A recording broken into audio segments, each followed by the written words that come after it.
Menko Marves Luhut Binsar Panjaitan akhirnya menghadiri sidang kasus pencemaran nama baik dengan terdakwa Haris Azhar dan Fathia Maulidiyanti di Pengadilan Negeri Jakarta Timur, Kamis 8 Juni.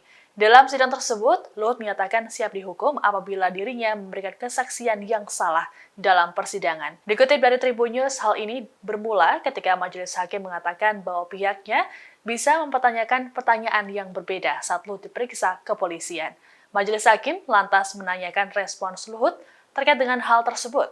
Menjawab tanyaan hakim, Luhut mengatakan bahwa dirinya siap dikonfrontir dengan saksi lain. Tanya itu, Luhut juga siap dijatuhi hukuman bila memang terbukti bersalah. Terkait hal tersebut, Luhut lantas menyinggung statusnya sebagai mantan perwira TNI sekaligus anggota Kopassus yang tak akan mengingkari hal yang dilakukannya.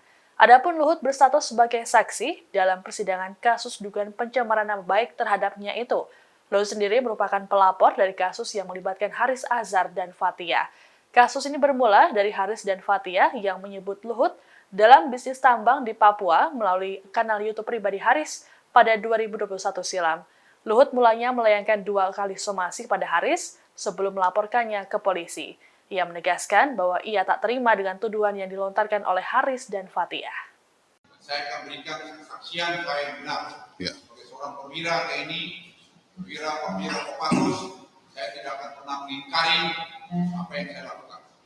Saya akan berikan kesaksian itu, dan saya siap dikonfrontir, dan saya siap dihukum kalau saya memang salah.